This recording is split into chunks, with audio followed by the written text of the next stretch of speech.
sassy music, isn't it? I know. And Kathy and I were just sharing our waitressing days. I loved Those being are a good waitress. stories. Yes, we'll have to have a whole different segment on what we learned as waitresses. Okay. Well, we got Kathy joining us. And listen, this is all about, so parents and grandparents, please listen up, because we talked to some experts and some of like the parenting goals, so to speak, in 2025, what techniques work. So if you have a picky toddler who will throw their sandwich away or get mad, like my Miles, if it's Who like, hasn't had a child oh like that? my gosh, he'll be like, I wanted them cut in triangles, yet the day before he wanted squares, and Right. it's too much. It is. Or if you have a middle schooler who's all full of teen angst, we have got all of these techniques that talk about connection over correction that are supposed to work, Ooh, that's a okay? good one. So let's hear, this is coming from positiveparenting-solutions.com. So they say if your child is acting out at any age, they recommend that you first get to the root of the problem, the behavior. There's always something, they say, motivating that child's negative or disruptive behavior. So they recommend to picture yourself, Kathy, as a detective. When a child begins to act out, ask yourself this: what is my child trying to accomplish through his or her actions?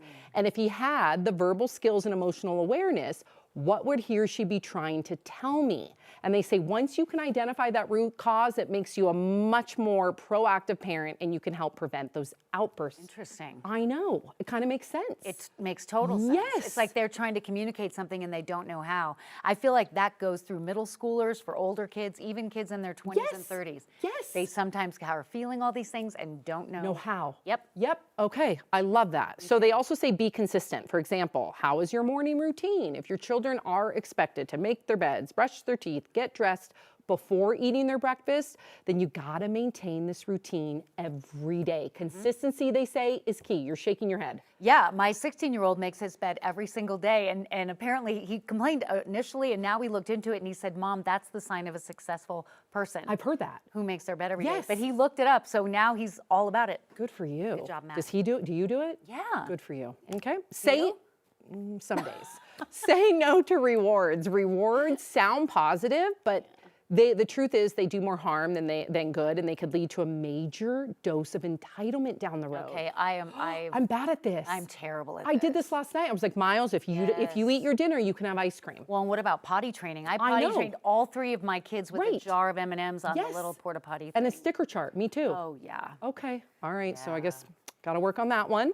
Number 4, focus on what you can control. That is yourself. Now, they say this is probably the hardest for parents, but experts say if you remember that there's always a reason for their behavior and your children have free will, then you can begin to respond appropriately. And they want to remind us that we are modeling to them how to handle sticky situations. So if we can control our emotions, they will learn from us and do it too. Oh, my husband and I talk about that all the time, because sometimes we get mad or we argue, we're not modeling the best behavior. So that's something I think we could work on. Same. I think we can all work on that daily. Because I forget their little eyeballs are on us. It's true. That's the only example they have. I know. And my therapist told me, she's like, Sam, you can tell your children all you want. It's what you do that will actually change their behavior. Well, and you know what's funny is, like, if I hug my husband or want to give him a kiss, my teenager's like, oh my God. And we're like, look, would you rather we'd be like fighting and, you know.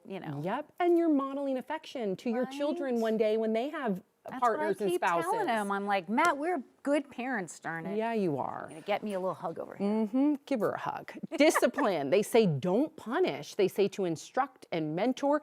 Now, just because you're not punishing, it doesn't mean that you don't hold boundaries and you're not firm. They say the key is to be calm, focus on the discipline rather than a punishment. And it says that there's countless parenting studies out there that show that if we can connect with children and discipline them rather than yelling, shaming, and blaming, that they will actually be better, more functional human beings. That's excellent advice. How do you discipline?